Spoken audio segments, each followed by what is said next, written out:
Boa noite pessoal. Esperando o professor Ronaldo para a gente começar nossa live de Grécia Antiga. Cadê Ronaldo, meu filho?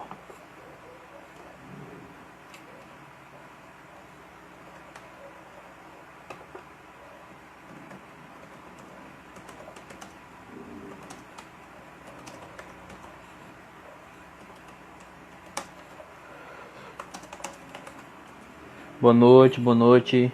Boa noite, Zamirelli. Boa noite, Esdras Ferro, garoto dos supercursos.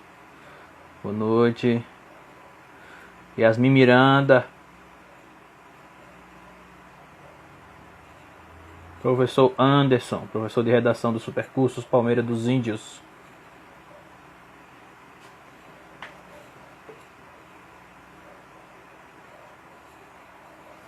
Vamos começar a live. Já falei aqui com o professor Ronaldo, ele deve entrar a qualquer momento. Boa noite, Yasmin. Ele deve entrar a qualquer momento e a gente inicia nossa live. A ideia é que sempre tenha mais de uma por semana, então eu estou fechando com professores diferentes pra gente fazer por semana aquele bate-papo bem de boa, bem massa. Vocês não enjoaram da minha cara, né? Então a gente tem aqui eu estou conversando com alguns professores. Vou chamar o professor Ronaldo agora que ele entrou.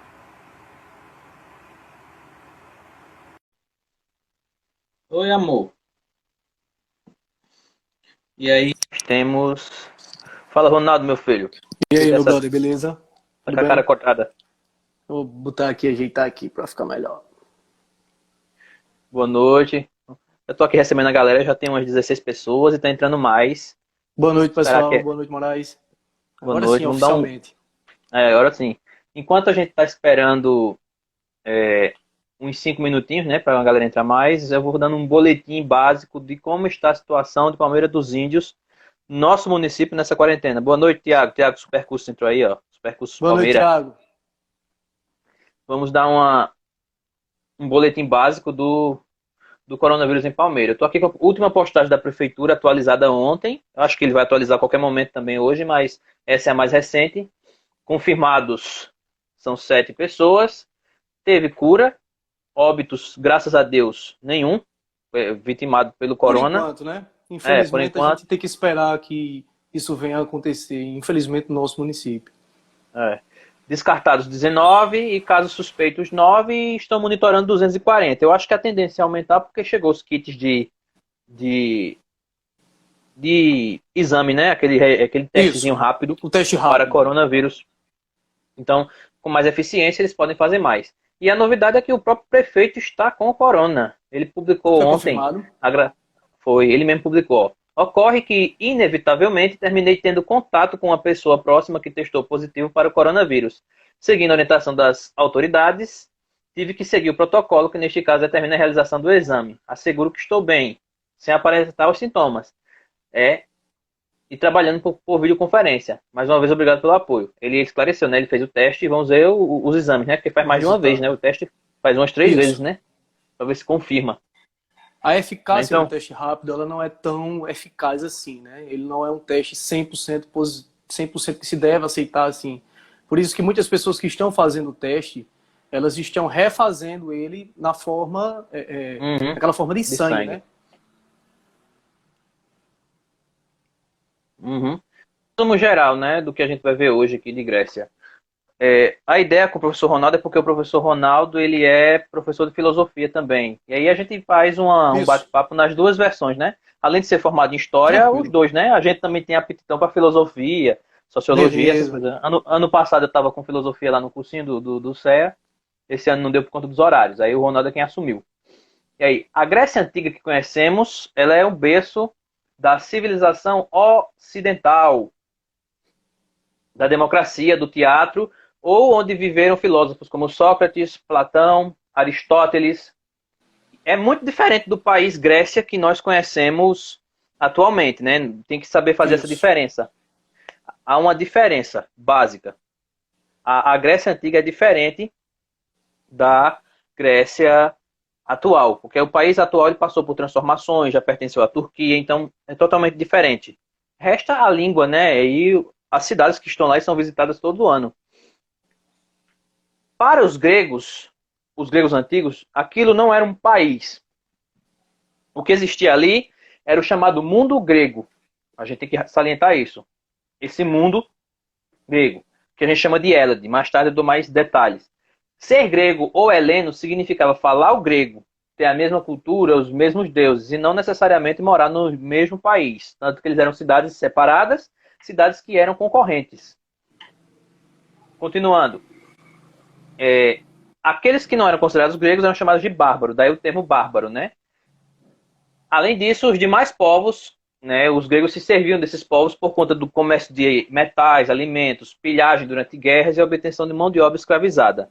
É um assunto chave na história e eu acho que desperta a curiosidade de muita gente. Agora é o seu bloco, né, professor Ronaldo? Isso. Moraes, Construção da visão social. vale salientar também que essa estruturação política da Grécia Antiga, ela era muito forte. Principalmente quando a gente pensa também nas expansões tanto marítimas quanto na organização interna politicamente, né, com a questão das polis. Para quem não sabe, para quem não lembra o que era polis ou o que é polis, certo?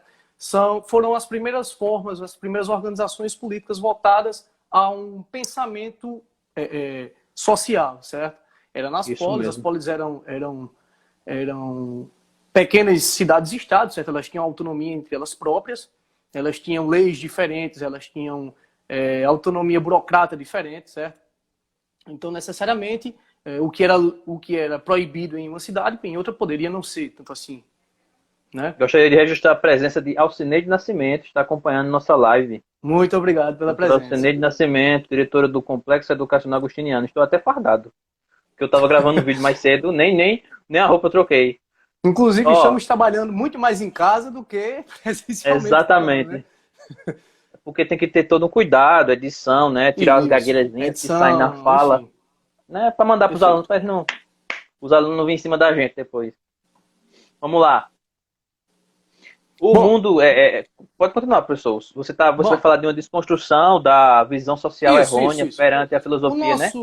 A nossa live, ela está, para quem está chegando agora, certo? Ela está dividida em 8 blocos, certo? O primeiro bloco a gente já iniciou.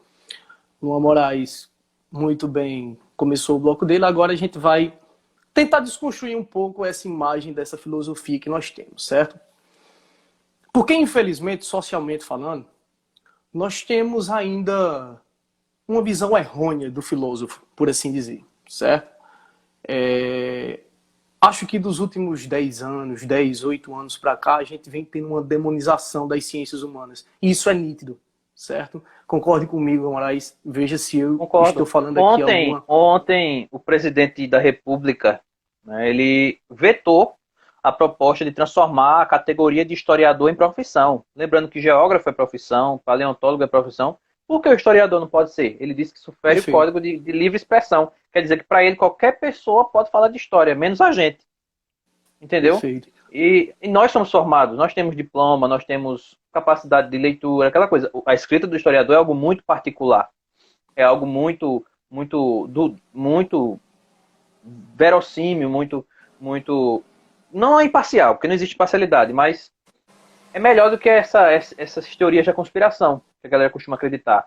E isso foi um golpe duro ontem na comunidade, e até a ANPU, que é a Associação Nacional dos Professores de História, ela publicou que está indignada com isso. Né? Então você vê isso, ocorre também com a filosofia. Isso. E infelizmente a gente vem sofrendo reflexos, certo?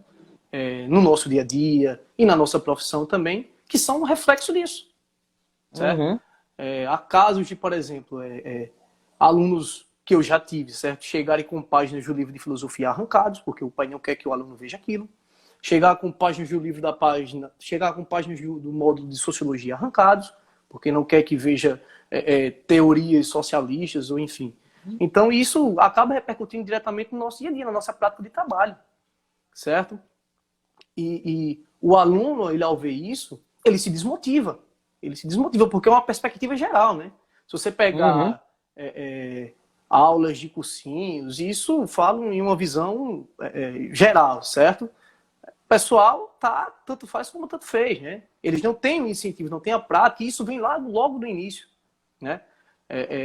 A grande maioria dos profissionais que trabalham com filosofia no ensino médio, e agora pela LDB também é obrigatório desde o sexto ano, desde o primeiro ano do ensino inicial, né?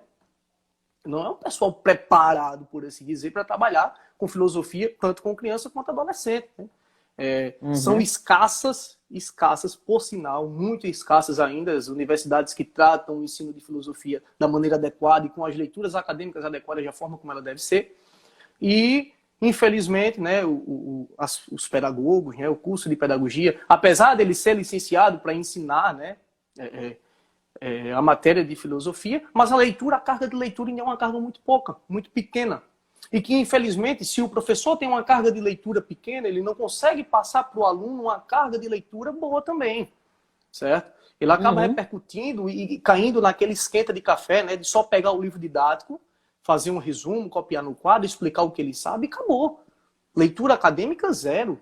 Né? E, infelizmente, o aluno tendencia a cair nesse desuso, né? Exatamente.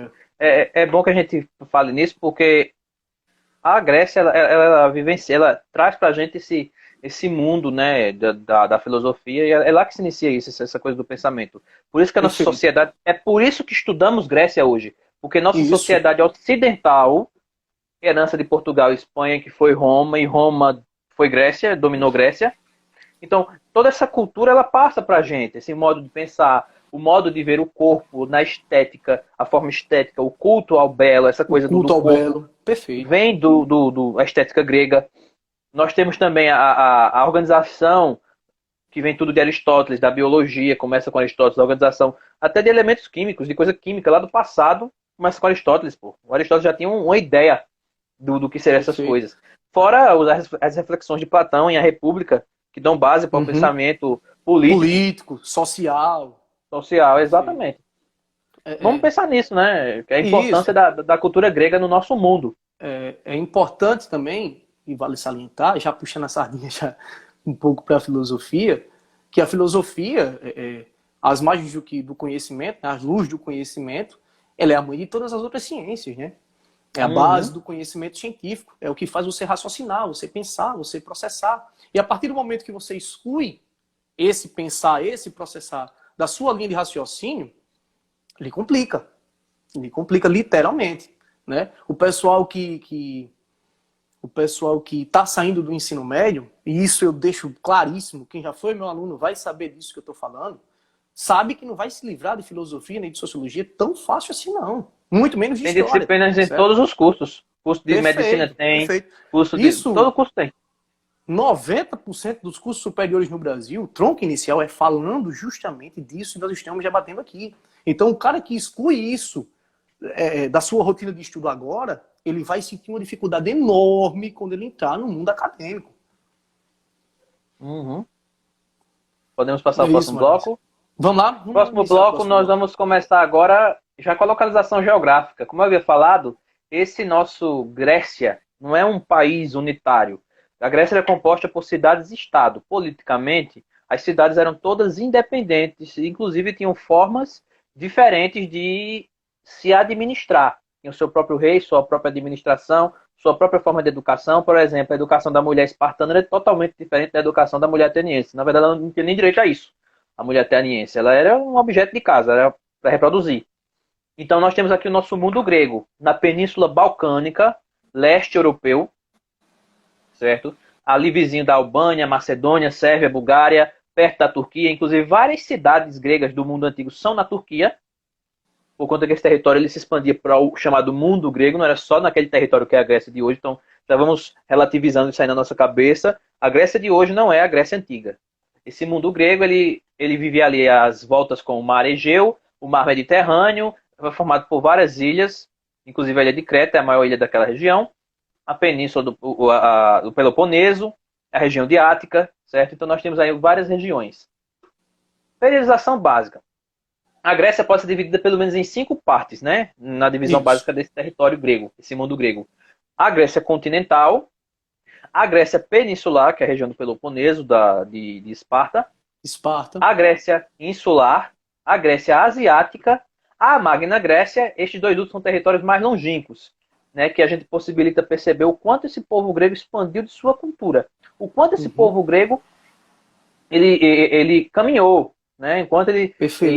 ele migrou, né, no tempo que esteve no seu apogeu, no seu auge. Né?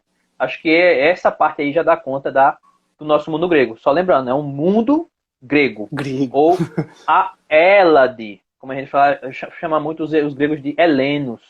Né? Isso. Tem aquela referência da Helena de Troia, mas por conta da região. É a Hélade, né? Aquela região. Uhum. Então, esse mundo grego não é a Grécia, não é um país único. São várias cidades que competiam comercial, política e economicamente ali, naquela região.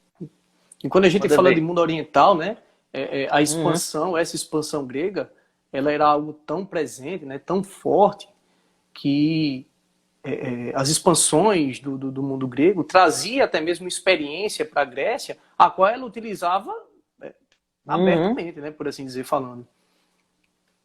Pode mandar aí o nosso bloco número 5, início da filosofia. Vamos Por que lá. na Grécia, Ronaldo? Por que E surgiu na aí? Grécia e não em outro lugar? Nós, enquanto historiadores, filósofos, né, nós tendenciamos, às vezes, a nos acomodar. Né? A gente vê lá o nome, filosofia, surgiu na Grécia. Tá, mas por que isso surgiu na Grécia? O que foi que fez? Quais fatores foi que ocorreu? O que foi que teve para que a Grécia tivesse essa racionalidade toda, esse apogeu todo, para que a filosofia surgisse justamente ali, certo? Primeiro que desconstruam a ideia que filósofos ou que a filosofia só existiu na Grécia. Pelo contrário, certo? Em algumas partes do mundo, certo? Nós tivemos pensadores também, só que Confúcio, infelizmente eles China? saíram, justamente, que saíram desse eixo europeu, né? E que necessariamente, infelizmente, não são tão lembrados assim, certo? Mas lembrem-se, Zaratustra, Mao Tse, lembrem-se que sempre existiu pensadores fora desse eixo também, certo? Eles construam essa ideia que a filosofia só existiu apenas na Grécia. Mas, Uhum. né, como estamos aqui debatendo aqui sobre Grécia Antiga, né, o que a Grécia tinha, na verdade, era uma conjuntura de fatores que proporcionaram a racionalidade. Né? As expansões, tanto pelo seu exército quanto as expansões ultramarítimas, elas traziam uma experiência para dentro da Grécia bastante, intelectualmente falando, bastante avançada, né, com relação às demais regiões existentes. Né? E se a gente pensar dessa forma, alguns outros fatores proporcionaram também com que a Grécia ela tivesse essa base pronta para o surgimento da filosofia, como uma moeda única, né? Até mesmo a forma, a comunicação única também, apesar de haver algumas regiões, isso já provado comprovadamente, que tinham dialetos únicos e locais, mas mesmo assim, a grande maioria dos livros de história tratam isso como um dialeto geral, né? E nós devemos pensar também que toda essa conjuntura de fatores fez com que a Grécia ela tivesse como que a gente pode falar, esse poderio, né, de lógico e racional para que a filosofia ela viesse a acontecer e a surgir, né? E se a Uhum. gente pensa como ela surgiu, necessariamente falando, o aluno, o vestibulando, ele tem que fazer uma associação direta à mitologia, né? O uso que a mitologia tinha e cria, certo? E isso aí a gente tem que lembrar que a mitologia ela se divide em 5 eras, né? Aliás, 4 eras, na verdade. A quinta era, muitas pessoas não consideram como uma era por si só. Que é a era do bronze, prata e a era dos homens. E a era do ouro, né?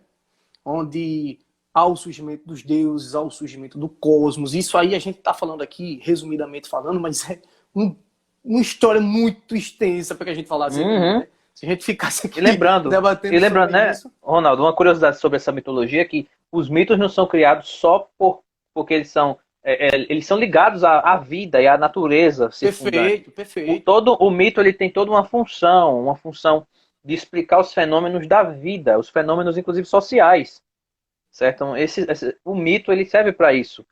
E no lugar do mito depois é que a filosofia vem, né, para substituir isso, o pensamento racional. Isso. Então a gente tem que pensar nisso, que a mitologia ela não é absoluta nesse período, mas ela tem uma função também social, uma função de Social, explicar perfeito. as Perfeito, coisas que perfeito. acontecem no dia a dia. Entendeu? Isso mesmo. É interessante, Moraes, que essa questão dessa mitologia era algo tão forte na sociedade grega que dentro das escolas era tratado falado sobre mitologia, justamente por essa explicação que você acabou de dar aí. Uma explicação social, uma explicação natural, certo? Não me entendam que ele excluiu totalmente a ordem lógica e tecnológica do seu período, não, pelo contrário, certo? O que a mitologia utilizava era uma forma de explicar o mundo de uma maneira um tanto quanto própria, né? Um tanto quanto comum, por assim dizer. E isso repercutia dentro da educação, até mesmo que as polis, que as cidades tinham, né? Dentro desse sistema de educação, a mitologia estava inserida, estava lá, certo? E querendo ou não, as crianças, os mais jovens eram treinados desde pequenos a repercutir isso, certo? Tanto no seu padrão educacional, quanto no seu padrão, tanto em casa, por assim dizer, né? Os pais, os avós, enfim. Era de uma ordem a qual passava de pai para filho e assim sucessivamente, né? E se nós pensarmos que, beleza, acaba hoje a mitologia, surge a filosofia. Pelo contrário, certo? Estamos falando de um recorte temporal enorme. Foi muito tempo, mas eu não estou falando muito, não. Muito tempo mesmo para que isso que a gente está debatendo aqui agora pudesse acontecer, né? Para que houvesse a desassociação da mitologia para o início da filosofia, né? Às vezes, quando a gente pega um livro didático, né? Quando a gente pensa nesse período aí, é tudo muito rápido, né, Moraes? Assim como na história, né? Vai lá, capítulo 1, capítulo 2, capítulo 3, parece que tem início, meio e fim e acabou. Sabe, Ronaldo, o que é que me impressionava? Me impressionava quando eu pegava o livro, eu não sei você, mas eu estudei em escola pública também, e aí eu pegava aquele livro didático e eu gostava de folhear nos primeiros dias quando eu pegava o livro de história e o livro de língua portuguesa. O de língua portuguesa por conta das charges, que eu morria de rir com as charges, né? Calvin, H, essa galera, Mafalda. E o livro de história por conta dos assuntos. Aí eu ia direto, quando foi sexto ano, depois primeiro ano de novo, eu ia direto para lá. E Deus não sei do que, Deus não sei do que. Isso impressiona a criança. Se você pensar, isso impressiona as crianças, isso impressiona o jovem. Querendo ou não, tem um fascínio, né? Sobretudo porque a época a gente vivia, tinha muito jogo de PlayStation 2, Deus da Guerra. Que a gente isso é uma baita de uma referência à mitologia. Se a gente pensar na nossa geração. Perfeito. E, Moraes, se nós pegarmos as produções historiográficas de 20 anos para cá, né, isso não falando apenas de livro, mas filmes, séries de TV, jogos eletrônicos, a gente vai ter uma infinidade que faz referência à apologia a esse período. Né? Por exemplo, o próprio God of War, Cavaleiros do Zodíaco, para quem gosta de filmes, Hércules, Fúria de Titãs, aquela série da Xena, a Princesa Guerreira que passou a exaustão, né? Percy Jackson. Enfim, a gente tem muita produção aí referente a esse período. Então, o que a gente está provando aqui, queridos que estão nos visualizando agora, é que a filosofia ela surge basicamente 645 anos antes de Cristo. E ela, certo? E as suas características ainda continuam repercutindo no seu dia a dia, certo? Na sua vida, século XXI, certo? Ano 2020. Veja aí como isso que nós estamos debatendo tem uma força tremenda no seu dia a dia, certo? O que nós estamos falando aqui, apesar do nome história, né, remeter a passado, mas interfere diretamente no seu dia a dia. O História em Casa comentou aqui, o mito do herói que criou centenas de heróis ao redor do mundo. Exatamente, né? E aí a gente fala da cultura grega já indo para a periodização, né, Ronaldo? Nosso próximo bloco. Se a gente falou agora da primeira ideia, né, de mitologia para explicar o mundo, né? E isso é tão repetitivo, não adianta a gente ficar repetindo Deus não sei de o quê. Não adianta. Mas aí nós temos uma periodização básica para a cultura grega. Vamos falar de cultura real. A cultura grega pode ser dividida nos seguintes períodos, realmente. O chamado período pré-homérico, que é também chamado de período micênico, que é o período do início da expansão micênica, da formação de Creta, da região de Creta, e a chegada dos povos indo-europeus, que finaliza esse período. Com a chegada dos povos indo-europeus, como diz o nome, da Índia e da Europa, né, eles vão cometer uma invasão ali. E esses povos vão se misturar naquela região, vão viver naquela região. Nós temos o chamado período homérico. Por que Homero? Porque tem dois grandes poemas da história, e aqui tem uma matéria do super interessante, que fala desses dois poemas, a Ilíada e a Odisseia. E a Odisseia. Da Grécia Antiga, né? Que são dois poemas que são marcos, né? De que eles tratam? Eles relatam a fúria do herói Aquiles, justamente a história de herói, filho de uma deusa e de um mortal. Veja que a estrutura básica da literatura grega é basicamente isso, a sua mitologia. O primeiro, né? Já a Odisseia conta as difíceis aventuras de Ulisses, rei de Ítaca, no seu retorno para casa após a Guerra de Troia, que vocês têm até filme lá com Brad Pitt, né? Que tem um filme bem massa. Quem escreveu? Homero. Há um debate se ele existiu ou não. Ou não. Né? Se Homero, se ele realmente existiu ou não. Ele acredita que tenha sido um dos primeiros poetas da Grécia Antiga, mas pouco se sabe sobre sua vida, justamente por isso. É a mesma coisa que tem com Sócrates, né? Muita gente diz que Sócrates não existiu, Muita né? gente diz que Sócrates não existiu, perfeito. É uma alegoria lá, é um personagem de Platão, né? Um personagem de Platão, isso.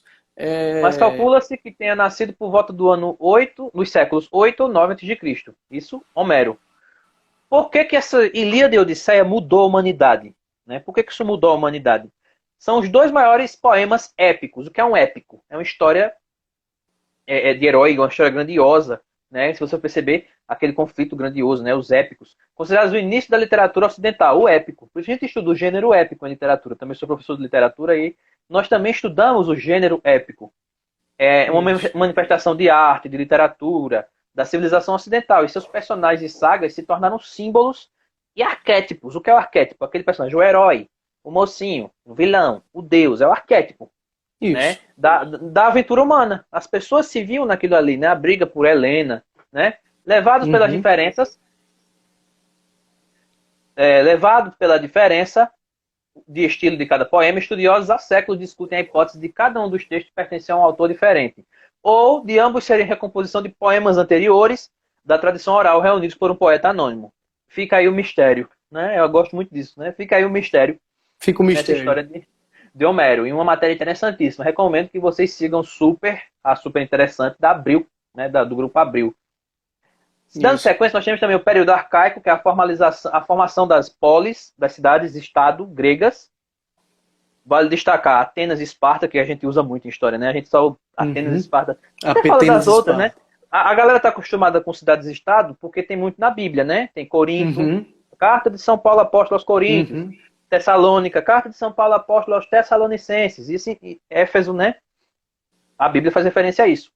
O período clássico, que é quando a democracia vai ser estabelecida lá por Clístenes, ela é criada por Clístenes, né, devido à cidade nos Demos, e quando a Grécia é dominada pelos macedônios. E por fim, sob o domínio de Alexandre o Grande, nós temos uma fusão da cultura grega com a cultura oriental, né, formando a cultura helenística, que é hoje a cultura que a gente tem divulgada.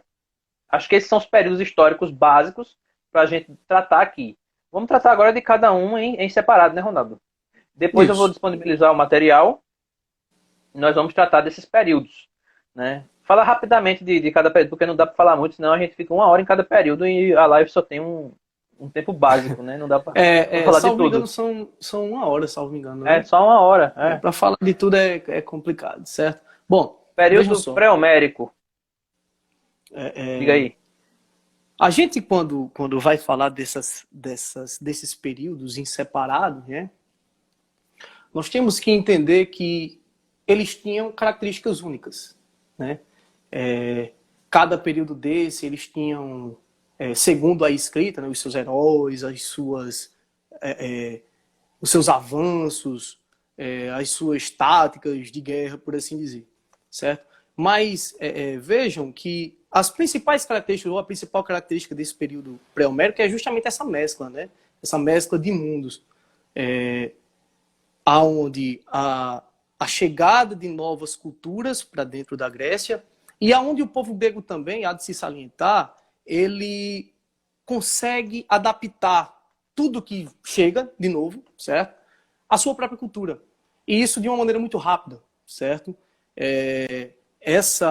Talvez seja essa rapidez, essa adaptação, que fez com que a Grécia tivesse esse esplendor todo, né? Esse mundo grego ele tivesse esse esplendor todo, pela rápida adaptação ao novo, por assim dizer. Não é isso, Moraes? O primeiro período da história grega é o período pré-homérico, que é antes do encontro desses poemas. Temos o processo de ocupação daquela região da Grécia. Ela é formada por vários povos. Nós sabemos que os povos migram em busca de recursos para sobreviver. Temos os primeiros grandes centros urbanos da região, a região de Creta, né? Nessa época, vale destacar a ascensão da civilização creto-micênica, que se desenvolveu graças ao seu movimento Aí, ali no mar, e sobretudo ao comércio marítimo.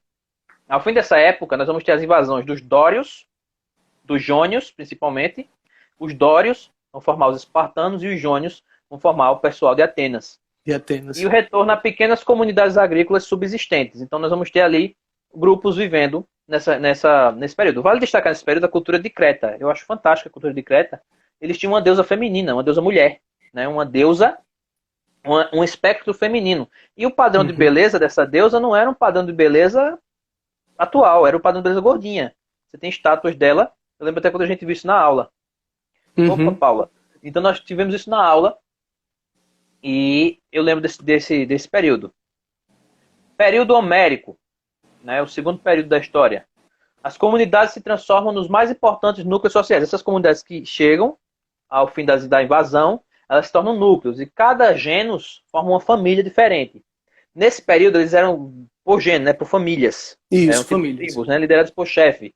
Né? Com o passar do tempo e as limitações técnicas, esse incremento populacional causou a dissolução de algumas famílias, ou a incorporação dessas famílias a outras, disputas comuns em toda a sociedade. Chegamos ao período arcaico. Os gênios perdem espaço para uma pequena elite de proprietários de terra. Um grupo se isolou e começou a dominar essas terras. Em Esparta, os esparciatas, em Atenas, os atenienses, né? Eles vão chamar isso. É aqui que temos o nascimento das primeiras cidades-estados gregas, porque esses grupos vão se organizar em conglomerados demográficos e políticos sob o domínio dessa aristocracia. E aí vale destacar duas cidades. Atenas, que tem sua predominância cultural, né? Ela tem um foco Isso. cultural, tem exército, tem tudo. Uma cidade um pouco mais fechada. Tem três grupos básicos na sua sociedade. Os atenienses, que são os aristocratas. Os, é, um grupo de trabalhadores mais livre ali. E os escravos. Em Atenas tinha a escravidão instituída mesmo, tanto por dívida quanto por guerra. Já em Por guerra, Esparta, isso. nós vamos ter em Atenas vai ter vários outros grupos ali no meio. Nesse grupo intermediário do terceiro grupo, Uhum. por Atenas estar numa região próxima ao mar, vai ter um grupo de comerciantes.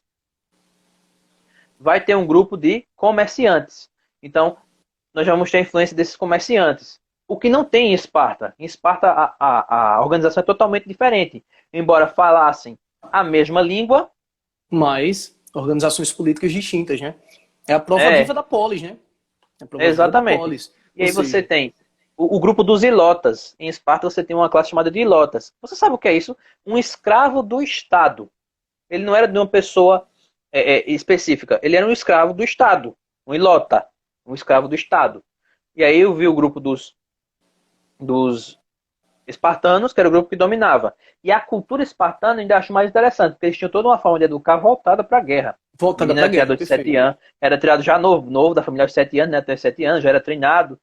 Aí tinha que voltar todo ano para sofrer chibatadas. Quem assistiu Isso. 300 vê no filme como é essa educação, né? Até Quando a mesmo criança em nasce. Troia, acho que no filme Troia ainda tem uma referenciazinha voltada a essa Uhum, parte aí. tem. É importante É, lembrar que os espartanos tinham uma cultura de. Se a criança nasceu com defeito, eles descartavam ela, eles jogavam ela. descartavam Nasceu, automaticamente, perfeito. se A nasceu pequeno visão, demais. isso, a visão do belo, do corpo escultural, né? Isso era muito forte nos espartanos, forte até demais, por assim dizer, né? Essa prática aí é uma prática muito comum. Se o cidadão nascia defeituoso, né, por assim dizer, entre aspas, pessoal, ele era descartado, morto Uhum. automaticamente, não se via para nada, certo? E aqueles que conseguiam sobreviver, certo? Os poucos ou pouquíssimos que conseguiam fazer isso, eles eram excluídos socialmente falando. Viviam uma Uhum. vida de mendigos, de medíocres, por assim dizer, certo?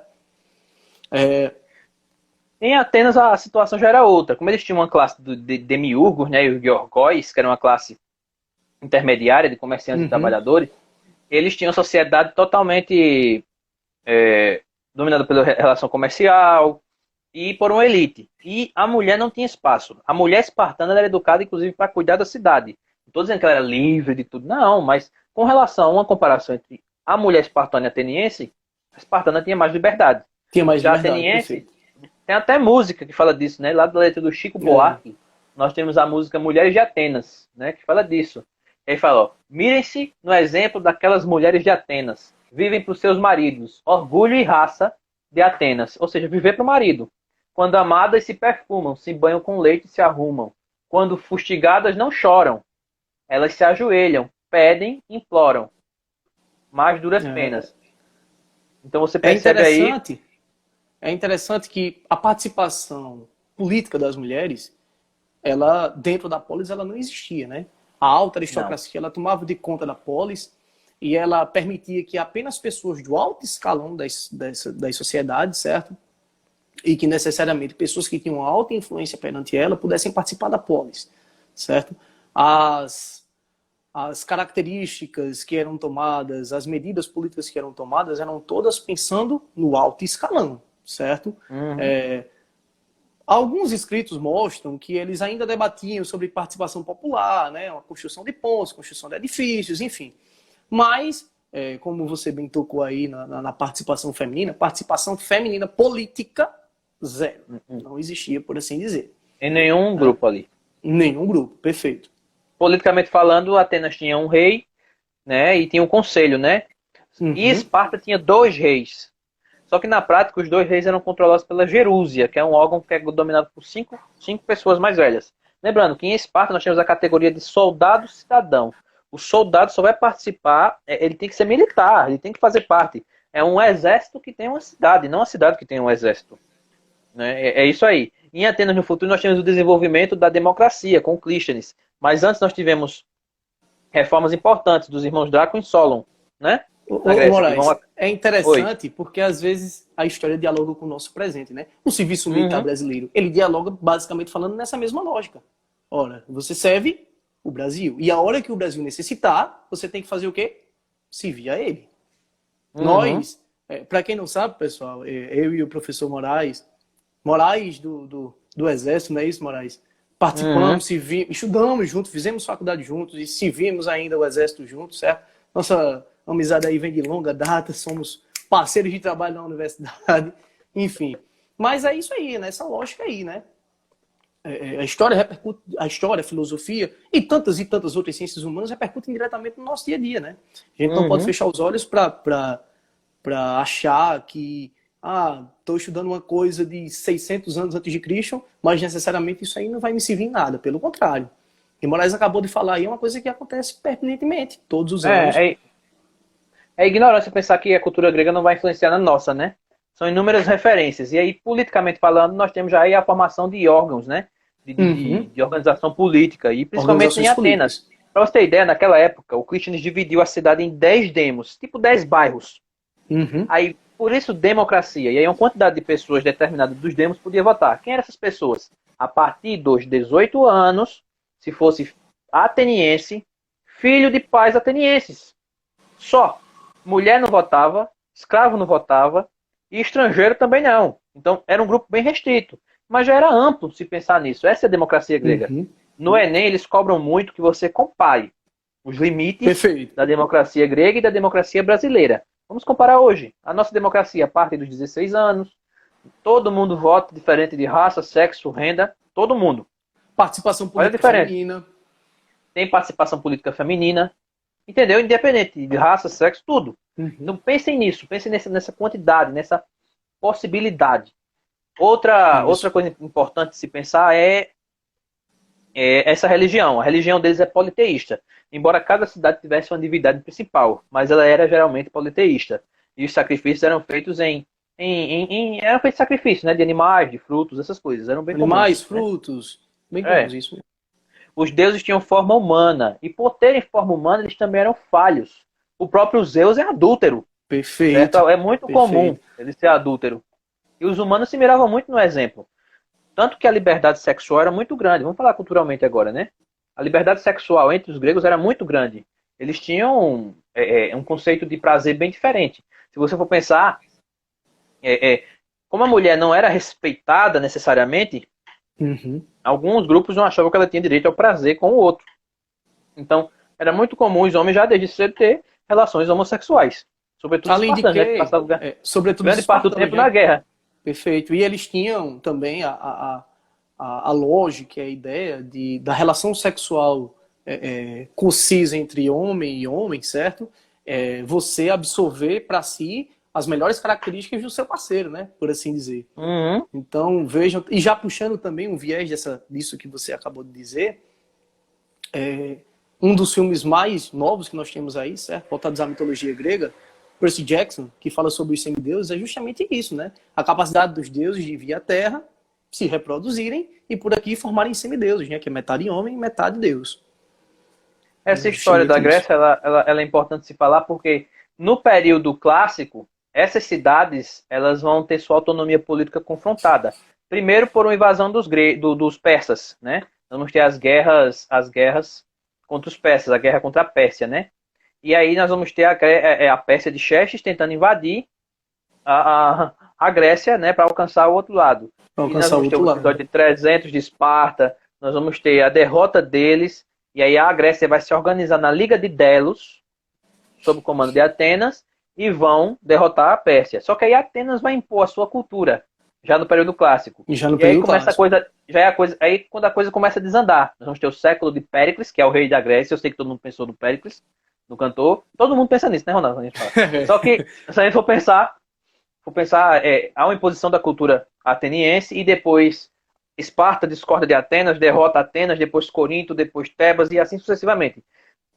E a pergunta do professor Evaldo, o cristianismo bebeu da sociedade grega? E aí, E Ronaldo? aí? É pesada, né? Olha, É pesada. é um pouco controverso, né, por assim dizer, porque nós pegamos de um lado uma perspectiva e de outro outras, né? Mas, necessariamente falando, eu creio que muitas características, acho que sim. Acho que o cristianismo ainda tem muitas características ainda desse mundo grego. Até mesmo a visão do belo, né? A visão estrutural do belo, Uhum. até mesmo a imagem de Jesus Cristo, né? Olhos azuis, cabelos, né? Acho que a gente ainda recebe uma carga, sim, né? Mas, por outro lado, se a gente poderá perceber também, fica um tanto O quanto meio fato de que... Cristo ser um Isso, semideus, né? isso. Perfeito. Ele é filho de Deus com Maria, que é humana. Então ele é um Uhum. semideus. Na mesma lógica grega, se a gente Na for mesma pensar. lógica grega, isso mesmo. Além disso, a gente pensa que a Igreja Católica ela se romanizou, né? E aí Roma bebeu da cultura grega. Uhum. E, consequentemente, muitas Perfeito. características dessa cultura Foram passaram, absorvidas. sim, para a cultura católica, que depois foi se naturalizando e cristalizando em outros hábitos. Mas voltando, vale pensar também aqui que essas cidades começaram a se desunir. Você percebe que enquanto elas estavam unidas em torno de um propósito, beleza, elas derrotaram a Pérsia. Só que ao mesmo tempo que eles atingem o auge da sua união política, se você for pensar, eles começam a queda, porque eles começam a disputar a hegemonia.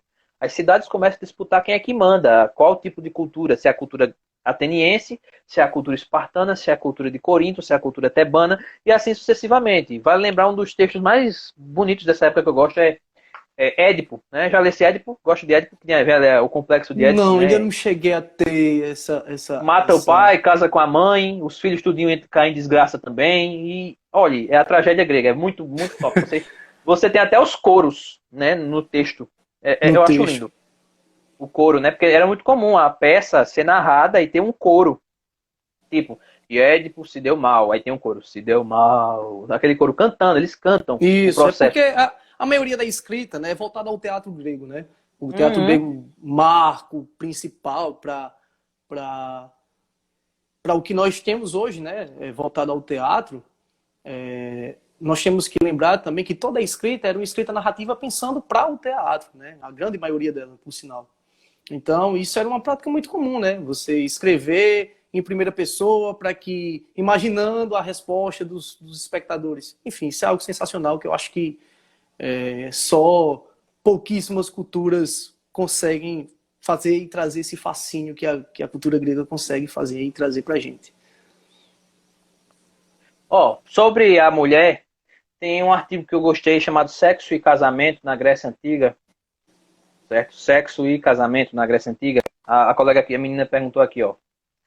Por que a mulher, Duda, que a mulher é tratada de forma inferior, principalmente em Atenas, se a deusa da sabedoria era uma mulher, um ícone feminino?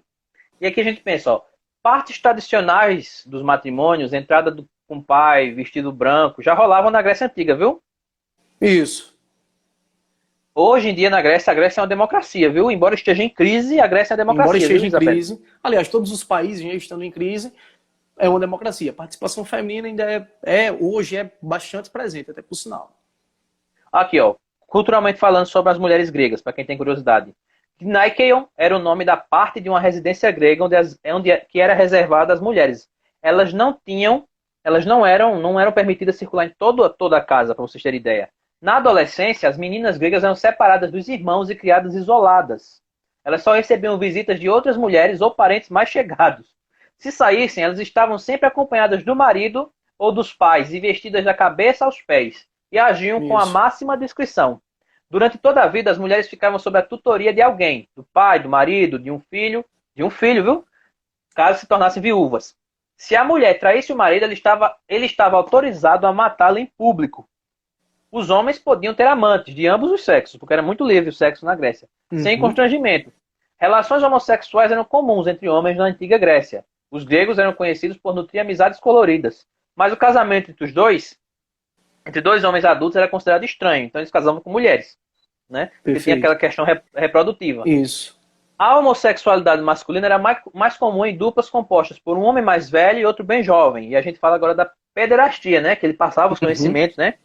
Isso. Era uma prática aceita e até incentivada, especialmente nos ginásios, onde adultos e garotos se exercitavam nus, com o corpo besuntado de óleo e polvilhado com areia fina para se proteger do frio. Nas pistas de corrida era normal meninos serem cortejados por homens mais velhos. Às vezes, não rolava pegação, mas declaração de amor e devoção. Existia até um nome próprio para esse par. O amante mais velho é chamado de Erastes e o adolescente de Herômenos. Já o sexo com escravos era liberado, porque o escravo era um objeto, você podia dispor dele de qualquer forma, em Atenas. E não havia limitação de idade ao sexo, porque eles não eram considerados pessoas. Certo? Isso. A prostituição era comum na região da Ática, em Atenas, e foi o reformador Solon que teria criado os primeiros bordéis públicos. Sexo, afinal, não deveria faltar a ninguém. Até o reformador, na lei, ele criou bordéis públicos. O sexo com escravos custava uma esmola. Né? Então você tinha aí, os maiores povoados tinham um bordel masculino e feminino, e programas para diferentes bolsos. Certo? Então não havia uma faixa de preços. Por assim dizer, né? Havia também as prostitutas independentes, para vocês terem ideia, aquelas que eram autônomas, né? Que cobravam mais caro. Era um serviço personalizado. Geralmente eram mulheres livres que vendiam seus serviços em meio expediente. Também trabalhavam como flautistas em jantares nada recatados. O serviço premium ficava a cargo das hereitari, prostitutas com elevado nível de educação, que recebiam 10.000 dracmas, a moeda de Atenas, né? Por uma noite caliente. Para se ter uma ideia, um trabalhador braçal ganhava 1 dracma por um dia de trabalho. Ela recebia 10.000 por uma noite. Por uma noite. A frase de um filósofo ateniense anônimo resumiu assim a relação com o sexo dos homens na Grécia. Olha o que o filósofo disse. Nós temos cortesãs para nos dar prazer, concubinas para prover nossas necessidades e esposas para nos dar filhos legítimos e serem guardiãs fiéis dos nossos lares. Olha o machismo. Os gregos eram tão a favor de sexo que nos tempos mais antigos o celibato era proibido. Tinha que perder a virgindade o mais rápido possível. Era proibido. E aí falando também do casamento. Oi? Não, só pegando um gancho aí, na pergunta inicial aí da amiga, é interessante porque os gregos, o mundo grego, por sinal, né? Ele ainda tinha uma devoção muito grande e muito forte à visão feminina das deusas, né, por assim dizer. E quando nós entramos na era dos homens, na era da criação dos homens mortais, né, por assim dizer, dentro da mitologia grega, eu acho que esse esplendor ele caiu, ele acabou. Então aquela herança grega de grandiosidade que a mulher tinha, quando passa para o mero mortal, para a mera mortal, ele acaba. E a gente acaba tendo uma mescla cultural que acaba se tornando isso aí que você acabou de ler aí agora, né? E acabou de falar aí agora, justamente isso. O professor Evaldo contribuiu aqui com uma colocação.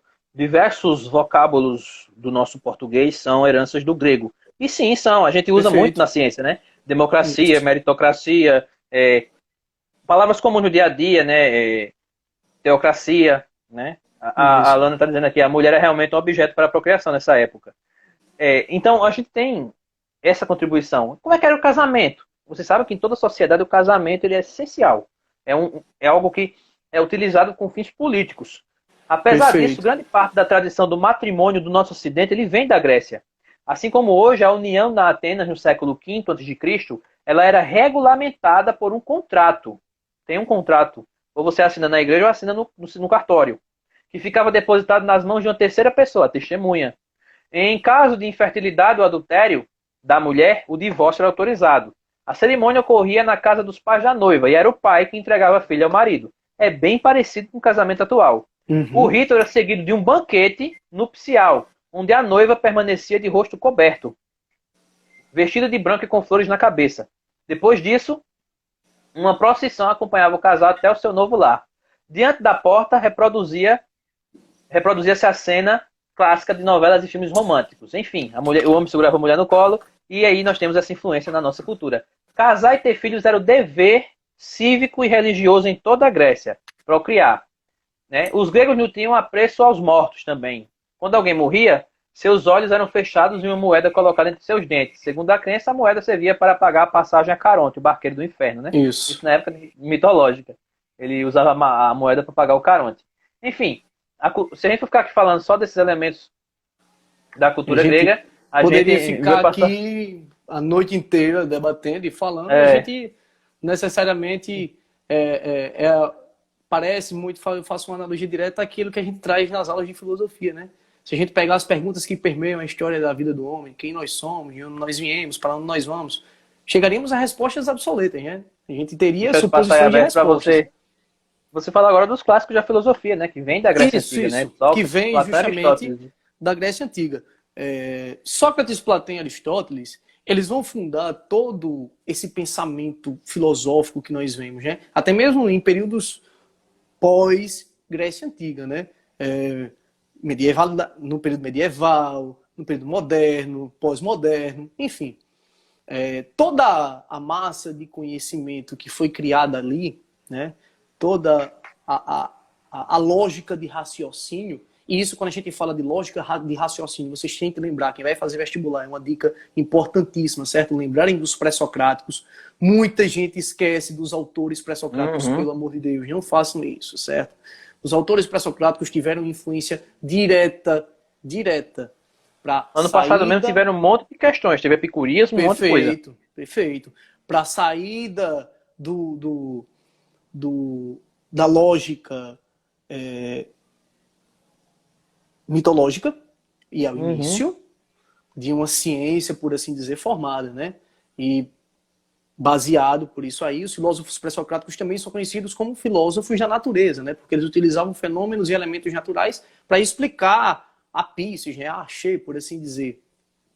A gente está com pouco tempo, Ronaldo. Faltam 10 minutos. Já vai dar uma hora. Faltam 10.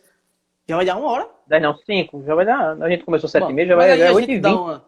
Bom, mas a lógica necessariamente é essa. Se a gente realmente ficasse falando aqui sobre o mundo grego, a gente necessariamente ficaria aqui horas e horas. Olha a pergunta aí, aproveitei para responder. Ó. Como esses pensadores influenciaram na mudança na Grécia e nos tempos no qual vivemos hoje? Bom, as influências, elas vão vir de ordem bem amplas, né? De estruturação política, estruturação social, tudo que necessariamente os autores pensaram, os clássicos pensaram, de ordem política, principalmente com Platão, certo? De ordem social com Aristóteles, certo? Isso a gente vê reflexo no dia a dia, certo? Por releituras e por novas interpretações, óbvio, de outros autores e de outros pensadores, mas que necessariamente repercutem diretamente no nosso dia a dia, certo? Como o Moraes falou, só para exemplificar melhor isso aí, a divisão que foi feita basicamente em bairros lá na Grécia Antiga, Roma fez um aparato legal, né? E Montesquieu só fez o quê? Fez o esquenta de café dessas ideias aí e nos trouxe a ideia de tripartição de poderes, né? Só para que você tenha noção aí de como isso é uma escadinha, né? Começa com o pé, depois uma construção de conhecimento bem pertinente aí. Depois, essa cultura foi absorvida, né? Pela cultura romana. E outras culturas. Que foi difundida pelo nosso mundo e chegou aos portugueses, aos espanhóis e, consequentemente, pela colonização, chega a gente. E nós hoje estudamos a Grécia justamente também por isso. Isso mesmo. Contribuição, a estrutura. Você tem ideia, nosso governo vem tipicamente de Grécia e Roma. A democracia grega com a República Romana. A organização, a instituição, república, e a gente tem certa escolha, né? Ainda precisa melhorar aquilo ali, certa escolha pela democracia. Então a gente tem uma dualidade da cultura ocidental. Acho que isso é fantástico. Perfeito. Bom, olha, salvo me engano, você vai divulgar aí um material, não é isso? É, a gente está Isso. finalizando e digo a vocês que o material vai estar disponível na nossa bio, tanto na minha biografia aqui no Instagram, no perfil, quanto na biografia de Ronaldo. Eu fiz material, fascículozinho, simplesinho, tem um exercíciozinho no final, se você quiser fixar Beleza. o assunto. Agradeço a oportunidade, viu, Ronaldo? É sempre um Não, que é prazer e isso, vamos para Alex. outra Que é aí. isso, meu amigo. Quem sabe numa Vamos próxima a gente fazer passa outras de aí. Roma, né? Perfeito. E isso. Quem sabe a gente pega a próxima aí com Roma. A influência que Uhum. Roma teve aí, principalmente. Roma e Grécia também, né? Um período renascentista. A gente vê aí o que a gente pode fazer aí. Não é isso? Bom, Alex, mais uma vez, meu querido, gostaria de lhe agradecer, certo? Pelo espaço, pelo tempo, pela dedicação. Parabéns, cara. Beleza. Acho que a gente dessa leva que a UNEAL teve, né? Em meio a tanto sofrimento, a tanta coisa, a gente sobreviveu a tudo isso, né? E hoje a gente está fazendo essa ação tão eficaz Necessária. aí, que é tão necessária, Numa que é levar quarentena, né? conhecimento às pessoas. Perfeito. Bom, Agradecer irmão, também ao público, esse público ao que vem público, acompanhando a gente, perfeito. que já conhece a Perfeito. gente de outros carnavais, a maioria. Agradecer a participação de cada um de vocês. Obrigado, Bruno. Agradecer a Obrigado, participação de Bruno. Um cada um. abraço, meu Obrigado amigo. ao Tenê de Nascimento. Obrigado a todo mundo que A participou. todo mundo. Professor Evaldo, que está no grupo Info História. Assim, contribuições excelentes. E outras lives Perfeito. virão. Estou fechando aí com outros professores. Com o Ronaldo meu a gente vai definir outro dia para a gente fazer outra. E agora pegar Roma, né? Porque essa Tranquilo. participação é necessária. Eu vou tentar salvar a live para ver se publica por mais tempo do que as 24 horas. Né? Eu ainda estou Beleza. aprendendo. Beleza. Sem É isso problema aí. nenhum, meu amigo. É isso Podemos aí. finalizar, Ronaldo? Faça Podemos suas... finalizar. Beijo, galera. Até mais. Beijo, galera. Tchau, tchau e até mais.